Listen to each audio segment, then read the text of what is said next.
What's going on, everybody, and welcome back to another video. Now, a little over 6 months ago, I started the journey of reworking this YouTube page with a focus on helping studio owners and creative entrepreneurs make more money and hopefully avoid some of the mistakes I made along my journey. And since I made the change in that direction, I started interviewing other studio owners to learn about their journey and what tidbits of gold I can share with my audience. And so in this video today, we've compiled some of the best segments from the past interviews with studio owners at all stages of their podcasting journey. Now, when I set out to do these interviews, knowing that I would need to film them remotely and that I wanted to retain a high quality, there was only one clear option on what platform I was going to host them, and that would be Riverside. Before I was a Riverside partner, I was a customer and big fan of their platform. They were the only company founded on actually supporting podcasters directly. Many of you guys now know them at this point, but what you might not know is about all the other features that their platform has at this point. They have a bunch of great AI tools for editing clips, cleaning up audio, removing pauses from podcasts, and even providing text-based recaps to your podcast for articles or help with titles. It's truly become a one-stop shop for podcasting. Riverside really checks all the boxes, and they still constantly update, adding new features. Riverside is, and perhaps forever will be, an immediate recommendation that I give to anyone, especially those that are on a budget or just getting started on their podcasting journey. So without Riverside, these interviews may never have happened, and so we need to thank them for creating a great product and obviously sponsoring this channel. So thank you, Riverside. If you want to check out Riverside, click the first link in the description below. Head over to their website and poke around. Should it seem like a good fit for you or your studio, you can use code INNOVADIGITAL at checkout and get a special discount from me to you. Now, let's dive into the interviews. It's always been a passion of mine. Even back in high school, I took my first photography class. Now, I don't want to date myself, but this is back when we had film in the dark room and all of that stuff. So, it was always a passion, but I went into finance because that's what I studied in college, and then just went into the whole banking world. And I said, hey, I need to start being more creative. So I lend to hey, I need to tap into this passion, because you've always hear, do what you love to do. And I was like, well, I love taking photos and everything. So let me lead into that because I'm getting a little bit burnt out and bored into the corporate side. So yeah, so that was about 10 years ago when I decided, hey, let me take this passion forward, started learning, took classes on photography, and then just full steam ahead from there. When did you have a transition to video realm from doing photography, or did you kind of just go straight from the photography aspect right into the podcast studio space? Yeah, so getting into the video side, like I said, I always knew that I wanted to, but I wanted to build a team. So I wanted a whole team to do it. I specialize in the photography side, and then I have other team members that focused on the video. And it was just one of my clients that I shot a lot of conferences for them doing event photography. And then that client wanted me to be he wanted one point of contact. He didn't want to contact a photographer, then contact a videographer. So he was like, hey, Shamar, I would prefer you be in my point of contact and you build the media team. And I was like, well, I always said I wanted to do it, and now he's kind of pushing me into it. So it was kind of my client that gave me that nudge to go ahead and do it. I found other videographers and we built the team, and then that's how we started. And like I said, it was about, I say 2 years, but it's been 3 years, almost 3 years now. 3 years of just doing video and photos. So we're doing the event coverage, doing it both photos for the events and the videos. So doing the recap videos, and then from there, hey, they need reels, they need commercials to promote the next conference and things like that. So it just kept on evolving with that one client. I've done a lot of different things. I've been in podcasting, YouTube for 10 plus years. Okay. I've owned businesses, production companies. I've done a lot of things. So it seems to be, I'm going to give you a heads up. ADHD like crazy, was diagnosed when I was a kid. So as I got older and I kind of look back on my life and I'm like, oh, I really didn't stick with anything. That's kind of not true. Like I said, in hindsight, it's just my interests change, or I'll see something not going in a way that I thought it would. So I do a lot of pivoting, Yeah, I feel like that's more so a good quality than a bad quality to have, when you can recognize hey, this isn't going well, there's not a market for this anymore, time to do something new, we got to freshen it up. I feel like that's one of the biggest qualities as studio owners. You kind of have to have that. You have to have that sort of, well, this isn't working, we need to try something completely new, we need to tweak this a little bit, we got to get more people in the doors. And specifically with studios, but I feel like just good business owners, that's just good business practice to have. No, absolutely, and that's where the pivoting in the business that you were talking about, but the creative part, that's the part, particularly as we're talking about the studio, is the battle. Because I don't know if it's me getting tired of like whether it's the same looks or the same process or what have you, or is it a genuine like too many people look like this, or this is starting to get played out, or just trying to play chess with the business, if you will, and change things up. I mean, we have so Vegas Content Studio. It's 2 stories, right? Upstairs we have a photography studio and a classroom. It's pretty big, but it's the only space upstairs. Downstairs we have 7 different studio looks, 7 different, it's completely different things.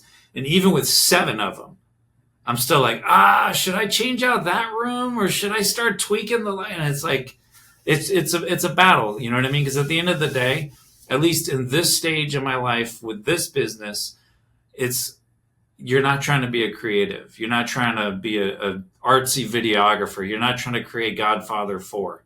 Like you're just trying to create a business that people look good, sound good, and leave feeling happy. And I know that sounds kind of silly and whatnot, but like my thing, if they leave feeling great, even if the visit was kind of like normal, they just came in and talked, but if they left feeling like $1,000,000, that's going to stick in their head and they're going to like, I want to go back to that place.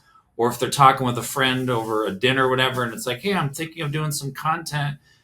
Everybody wants to know the plug. So they're going to shush them and be like, you got to talk to my guy, Chris at Vegas Con. Like they'll do the cheerleading for you. So So my background, I started off in broadcast news actually. So I was the videographer for news. So I was going out every day doing, stories and all that. And then after that, I got a job here in Columbus, Ohio, at a one of the news channels, and I was in studio, so I didn't have to leave every day, which was nice.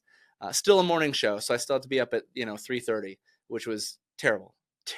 You never get used to it. But then then I moved into the we'll call it the private sector of video, where it was just some small boutique houses doing stuff, and then moved into tech for a while, and then finally back into video. So I started my own company, Ghost Style Collective. So did a lot of work with a lot of art agencies and things like that, and then ended up here at Boxland. I perform in a troupe called It's All Been Done Radio Hour, which is it's a podcast. It's an old timey radio serial drama. So it's all scripted stories, comedy, dramas, in betweens, and we were looking for a new home. We Ben was actually our DM for our Dungeons and Dragons group, so he was like, "Hey, come to our space," and so we went to his space and quickly grew out of that because our cast is about 20 people. So, yeah. So then we moved in here, and with my background, it was like, yeah, let me just take on some of the tech requirements and stuff, and then kind of just fell into that and became production manager, kind of / CTO, depending on what I'm doing during the day. So That's what I saw. Yeah. Well, very, very cool. And how long have you been with Boxland now, then? So it would have been a little bit over, close to 1.5 years at this point. So we've been in our new space, coming up on exactly 1 year. And then, so we're in here for the long haul. It first started, I think it was like Christmas of 2022. And it was like probably the 4th day in a row. Someone was like, oh, I should do a podcast, or we should do a podcast. And it was just a different group speaking, and that's overheard. And I'm like, everyone wants to do a podcast. And that's my background. Like I've started multiple businesses. I'm like, what if I created a space for like anyone to be able to do a podcast? I'm very big in just like maximizing assets utilization. So I love things like Peerspace, Airbnb, Turo, anything where it's like, hey, we have an unutilized asset. How do we rent it out or make some additional income? And so, I had this unfinished basement, and I'm like, hey, I'm going to renovate this basement, and I'm going to open up a podcast studio. So that would have been December. I had the idea, got contractors, gave them a plan. They probably finished somewhere around in like late January, I would say mid to late January. And, next thing I do, I have to go on YouTube to figure out, how do you open up a How to actually podcast do it. studio? And, I probably watched a ton of videos, came across yours, definitely the most comprehensive and helpful one.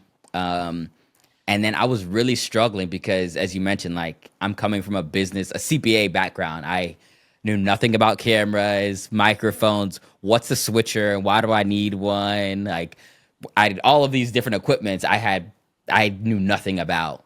And I was really struggling because it's like for me to just make a decision on one piece of equipment, I don't know, like, will it integrate into the system correctly? Will it work? Why do I need to spend this much money on this equipment? And I was like, I've learned from just businesses before, like it's always better to move faster than like, hey, I'm going to do everything myself, because, I could have maybe taken a year for me to learn and figure out everything on my own.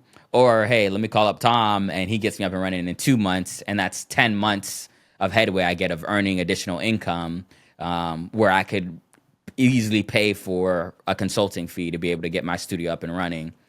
And so that's what I did. And yeah, you're extremely helpful. I remember when I first called, I know I was like, babe, I'm very moving fast. You're like, oh, this is the plan. I was like, all right, we can speed it up. I'll start ordering the stuff. We'll be good to go. Like, let's get going.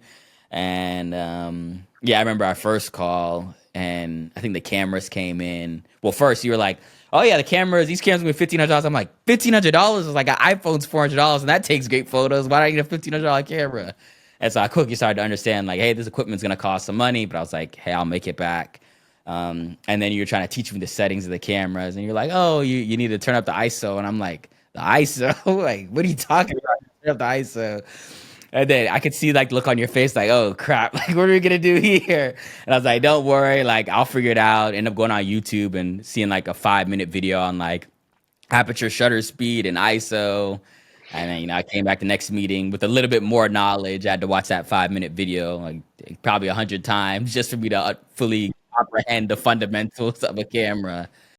We've got a 3-cam setup. We've got our slider shot, which we added that pretty early on because just cutting between the 3 cameras for some of the shows where the content was let's say like a real estate podcast or something like that, where it's like it's interesting, but if you're not in that world, it's like, okay, it's not like celebrity gossip or anything like that, or video games and things. So adding just that little bit of motion really helps keep people interested and things like that. But yeah, we've got some Fuji cameras running here. That was some of our owners' personal collection. So he's like, we're going to dedicate those to our podcast room. And eventually what we want to do is we want to get dedicated. Ideally, I'd like to go to a whole Blackmagic setup where we've got the Blackmagic studio cameras. All running into one of the bigger ATEMs. That'd be great. But yeah, it's just a lot of HDMIs, a lot of XLRs running through. We've got just like Godox lights, front lighting. We've got some other lights, just some panel lights back here. Lots of LEDs. So, and then the background that we've got actually 3 different backgrounds here. So same room. What we can do is these are actually just panels. And so we've built it where this is our brick panel. We can take this out, flip it around, and it's sort of a vertical dark gray wood panel. And then behind that, if we take the panels out entirely, we've got some horizontal light gray panels with a sound foam runner across the middle and LED lights behind that. So trying to offer a little bit of variety for anyone who wants to, so if they're like, I don't like the brick, like here's some other options. my background is photography. We were recording on some DSLRs, you know. So that was the first thing of, hey, I need to upgrade this equipment. So for the first few months, it was the DSLRs, you know, the limitation on those, the 30-minute recording time, and then you have to reset it and things like that. So after those first few months, upgraded to some mirrorless cameras, and that just increased the quality even more. So I think that was the main thing of, hey, we can get a pretty decent shot on that. And we're talking, I had a T5i Canon for some of y'all. Yeah. And it was another, the 90D. So, you know, it looks decent, right? But then if you try to put that in Opus clips and then, you know, how that gets compressed and everything, and did not look that good. So it's like, kind of like, I need to hurry up and get this quality increased so people will be able to justify spending what I'm asking them to spend, you know, on these podcast sessions. So that was my main challenge in the beginning. Gotcha. And on the topic, can you give us a quick gear breakdown? What cameras are you working with these days? And yeah. Yeah, so we have two R8s that Okay. are our side cameras, and then we got a Sony, and I'm not a Sony guy. That's my studio manager. 87, what is that? A711? A7 III. Okay. That's our wide shot. Gotcha. Yeah. We, funny enough, we have the A7 III for our wide shot too, but we have FX30s on the side cams. Gotcha. I'm personally a Canon guy for my own solo shoots and stuff like that. I'm a Canon guy, but Tom, the owner, he's a Sony guy, so I kind of know both now. But I also shoot on on an R8, which is a great camera. Gotcha. Okay. Yep. And then I assume you use the ATEM as your switcher. Nice. And then just curious, what audio interface do you have now? Because there's like so much more on the market now than there was even like 2 years ago. Yeah. So I'm still on Gen 1 Rodecaster. Okay. And that one has served me fine. Of course, I'm looking at upgrading and stuff, but it was more important to upgrade those cameras before that mixer. Enough, or kind of walk me through like when you were like, all right, I'm actually starting to do this. So let's say idea, you know, the top of 2023 was December 2022, but top of January 2023, we, you know, contact you probably a month or two later.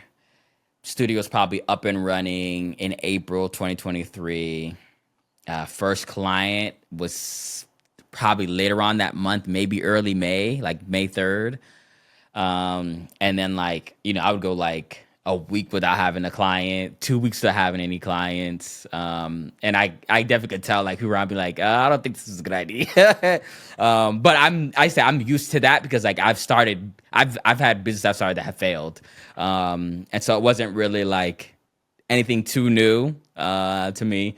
And then I could see like, you know, people would see the space and they would really love it. And I feel like, especially, you know, even a year ago, it's podcasting, you know, has been growing tremendously. But the idea of just a studio where I could record a podcast, a lot of people still don't know those exist.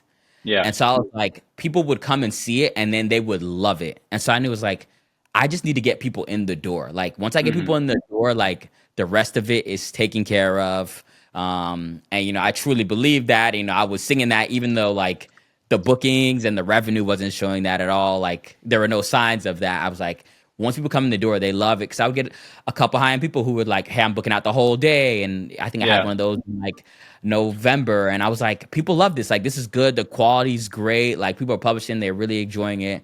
And then I think, December, where I wasn't really blocking on my calendar and people were like booking all over like the Christmas break when I'm like trying to do stuff with my family. And I was like, okay, I have to block off my calendar because my wife was like not having it. And I think at that moment where I had like, you know, put a budget in, it was like, hey, 2024, I'm going to do 100,000 in revenue. Was basically my goal after seeing how November and December were. And we're on track to do 100,000 for 2024. And that's basically, you know, just having kind of one scene set available.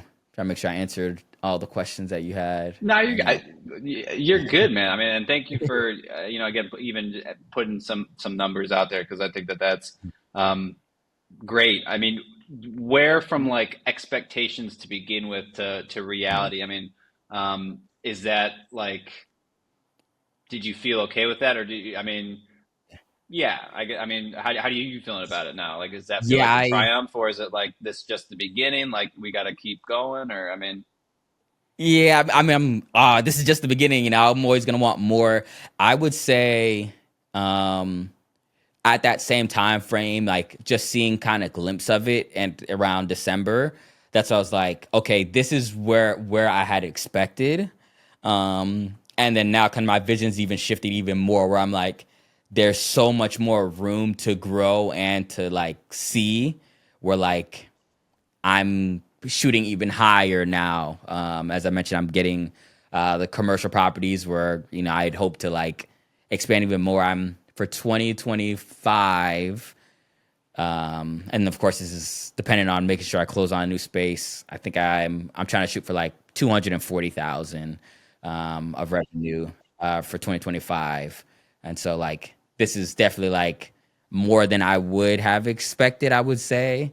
Um, but yeah, it's so hard to think back to like, okay, what were you thinking before? I was like, I knew it'd be successful.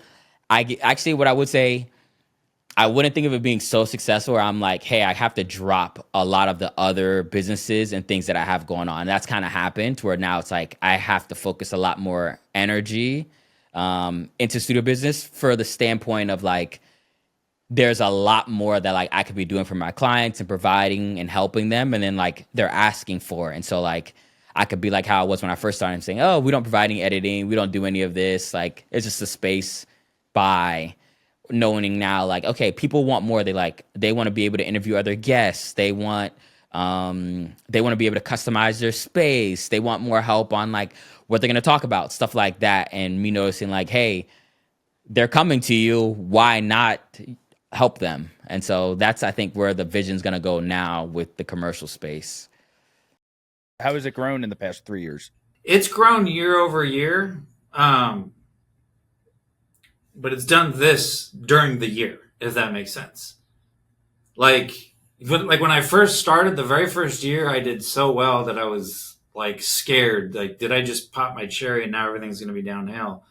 And funny enough, for the first 3 or 4 months of 23, it was doing that. And I was like, oh, I just got lucky. I'm screwed. Like all the things. But then it just started to grow. And I wouldn't say I exploded in growth or had like this runaway success hit. It's definitely been a journey. There's definitely been some times where I'm laying on the floor, on the hard floor, going, what have I done? Like, you know what I mean? Like, Yeah, no, of course. or what am I going to do? Or like just that type of stuff. Yeah.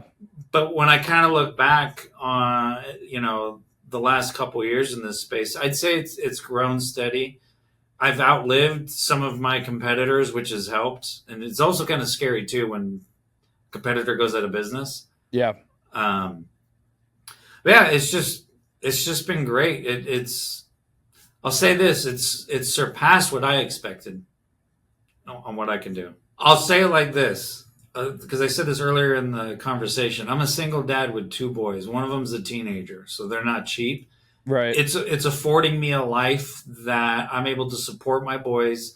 I'm able to go to their, now keep in mind I work a crap ton. However, I'm able to show up for the things in their life, whether it's baseball practices or honestly picking up and dropping off school, all that stuff. I'm still able to do because of this business. It's afforded me that. I think it was getting a retainer on the podcast side. So I have been doing some retainers on the media production side, but getting the retainer on the podcast side to sign up and say, hey, we're going to pay up front for you to shoot our entire season. And then, they actually signed up for 2 seasons. So the contract was, hey, we're going to shoot 2 seasons. And I'm like, okay, we got something good here. And then from there, now it's proven, right? So in my mind, hey, it's proven this concept, and then we can go out and get other retainers, and got our second one maybe 2 months after that first one. So I said, yeah, we got something good. Gotcha. Yeah, no, that's a huge achievement to get someone who's just so impressed with your work and so impressed with, your quality and your studio that they're willing to just be like, yeah, we want to do however many a season counts for, but just booking a bunch of them at once, it just shows a lot of trust in you as a owner, and as they trust you as a studio to deliver good quality content. what do you think it is that you're offering that kind of sets you apart from other studios, not even just in Charlotte, but just in general? I feel like every studio owner has like their own little twist on things that they do different or some offering they have. So what is that for you? Yeah, it's the experience. I Okay. like to tell my team, I'm like, hey, we provide white glove service to every client, whether it's in this podcast space or whether we're out in the field doing work on the media production side. When you're talking about the podcast space, it's everyone gets you have a choice: room temperature bottled water, or you can have cold bottled water. It's going to be ready for you when you get here. We learn their preferences, what it is that they like. There's 2 clients that have branded mugs. We have those available and ready for them, and they put the water in there for them and their guests. Right. The strangest, I'm not going to say strange. I was going to say the strangest thing, but the restroom. They talk about how clean it is. To me, that's just part of the daily chore. We clean our restrooms every day, but they just talk about, oh my God, I've seen the restroom this clean in forever. I'm like, what studios do you go to? But just being able to make it feel like a home away from home, making them feel comfortable, because, a lot of people aren't used to being in front of the camera, Right. So how can we make them as comfortable as possible to come in and be able to sit and get in front of the camera? And then if they're having guests, if they're interviewing guests or bringing guests onto their show, we want them to be able to create a welcoming environment to their guests as well, because they may not have ever been on, camera before either. So just doing little things like that, I think, is what's appreciated. And then the quick turnaround, so being able just to give them their files. I wouldn't, nobody, I'm trying to think, I don't think no one of ours wants the raw files and they take them the same day. They want that cleaned up editing, but we're still doing it within 24 to 48 hours. And other studios in the area are not, they're taking a little bit longer, so client experience and quick turnaround, those are our 2 competitive advantages. Yeah, like I'll tell you real fast. So what I did for this place, a couple things. One, I saw the looks of what everyone had, a generalized feeling. So I go, okay, all my looks have to be completely different so that I stick out, right? Delivery and files. Like I got to be able to deliver them fast and in a way that it's easy for them to download, that looks good. I got to add the extra customer service touches that I didn't feel like maybe doing at the time that was probably over redundant. But like all those little nuances I got to add. And then I just got to be the best person I can be when I actually am in person with them, right? I got to be engaged. Right. Like I give a shit, because I do, you know what I mean? But like I got to show them I care. I got to like ask questions about their, like, be more than just a dude that hits a button on a camera and flips on some lights and just, oh, can you give me a test 1, 2? Okay, you're my, like, don't just be that person. You know what I mean? Be like their shepherd. And then just build on that little by little. That's the sauce right there. The biggest thing, I know I keep saying this and I'll shut up. Yeah, no, honestly, tell me. This is the honest biggest thing. Just freaking start. If you want to open up a studio, then go freaking do it. Because a lot of this stuff, you'll figure out on the way what works for you and what doesn't. There's been some stuff I've done in here that I've seen either you guys or some other people in the industry. And I'm like, oh, that's a good idea. I'm going to use it or make it my own. And then eventually stop doing because I just didn't like it or didn't feel right or it wasn't me. Right. I'm now glad because now I know what doesn't work for me. And you're not going to know that unless you just jump in and start trying stuff. So that's kind of it, is action. Ultimate kind of goals and thoughts. It's like I'll be on YouTube and kind of the podcasts I love the most are the ones that are just in like interesting places that like are just everyday life. And that's what I would love to replicate in a studio, basically, where, you're in a coffee shop and you're doing a podcast. You're at a nail salon getting your nails done and you're in a podcast. So having more of those props and sets. Yeah, a barber shop. Like you're sitting down you're playing video games, whatever it may be. You're doing something where it's just like a very casual thing. And you're being able to like have that moment as a podcast while also enjoying whether you're cooking. So it's like, it's almost as if you're not really doing a podcast, but you are doing a podcast. And so that's where my vision and hopes would be with the units, where I'm going to like have probably some standards, like you got to have an interview table, you know, you got to have a Yeah. lounge scene, but then have some, whether it's seasonal ones or ones I just want to give a Interesting. try to see if people like this, and then go as far as, and I don't know how this will fully work out, but like I just now have just items, and you can now work with someone that we have on payroll to like design your vision of like, hey, I want to select these chairs with this table and this plant, whatever it may be, and there's going to be a massive upcharge. I would say double for the customization of kind of that moving the items around, but still being able to have more of the equipment from like the mic standpoint, the cameras fixed, but we're now moving Yeah. items in and out of the space. Is my hope in Mhm. that area. And then yeah, from just industry overall, like I'm positive that it is growing. I said like I'm I'm not getting any clients who are like, oh, I have a podcast already and I like your studio. I want to come over here. Like almost all of my guests are like first time guests. And so it lets me know like this is something that's growing and will continue to grow. And it, you know, it's not only podcasting, it helps for posts from Instagram to courses. Like it's so much encompasses it where it's like you can sit here. I think yesterday we had some people like, oh, we're doing a podcast, but we're just only going to do shorts and Yeah. reels. Like they're not posting any full length thing. They just wanted a bunch of content, and so they came in here for like an hour and a half, and they're just doing a bunch of different like skits and small things that are going to post to social media. So they have a bunch of short form content.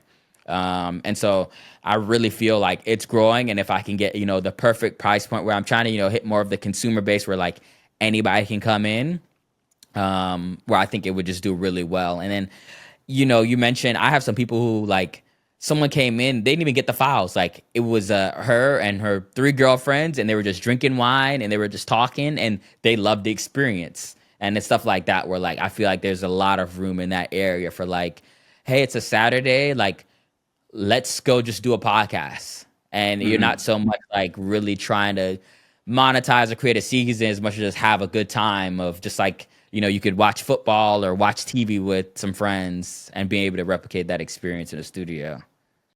What's like the next thing you want to start doing at the studio, whether that's just like the next big piece of gear you want to buy or like a new service that you're looking at rolling out or anything like that? Well, what I want to focus on is creating community here in Charlotte. I love the community. Excuse me.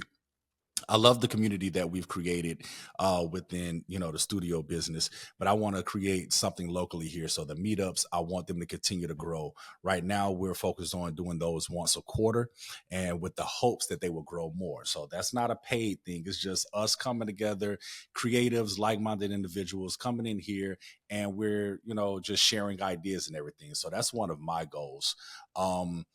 I do want to push more of the mobile podcasting thing. Not that I want to Okay. lug equipment everywhere, but as that add-on service to some of the clients that we already have. So that's Yeah, for another sure. goal of mine. Yep. What are your takes, or what are your future thoughts for, I guess, just podcasting in general? Not necessarily podcast studios, but Mhm. are you thinking the current trend? I mean, I feel like they're more popular than ever, but I think as a business owner and just as someone that understands how up and down marketing is, fears at some point that the music will slow or stop one day. And so, yeah, what are your thoughts on the market as a whole? Yeah, I think it's gonna keep growing, especially because it is it's a reliable if if people are recording often enough, even if they're releasing once a week, once a month, to know for a fact that all right, I'm gonna get a new episode every week or every month, or sometimes people do multiple days a week, which is crazy. But um, to be able to do that in this landscape of media, I think is really powerful. People want that consistency. They know they can listen to it on the way to work. They can listen to it on the way home. They can, sit in the tub and listen to it or something like that. Versus, like we've got all these great premium shows now, but you get 8 episodes and then you got to wait 2 years. And it's like, that's we've fallen away from the, traditional seasons where you've got 24 weeks of content and then a summer break and then another 24 weeks of content and summer break. Now it's you get a little bit here, a little bit there. I think the podcasting is going to keep growing because of the consistency, and that's one of the most important things for clients and for just anyone who's interested, is that find that one that is consistent or complete. That way you can binge the whole thing. But find that, because there's always going to be, as long as people keep producing the content, you're going to have stuff to consume, and that's why I think it's going to keep growing. So if you've made it to the end of the video, I just want to say thank you. I hope that you guys got a good chunk out of it. If you enjoy content like this, be sure to like, comment, and subscribe to the channel. We do stuff like this all the time. We are really a source dedicated to supporting business owners and entrepreneurs that are pursuing studio businesses just like these guys are. And so I hope that you walked away with some good knowledge today. If you'd like to watch the full uncut versions of these interviews, they are hosted in their entirety, these ones and many more, on our platform, the Studio Business Community. You can find a link to how to join that in the description below. But anyway, we'll see you guys on the next one.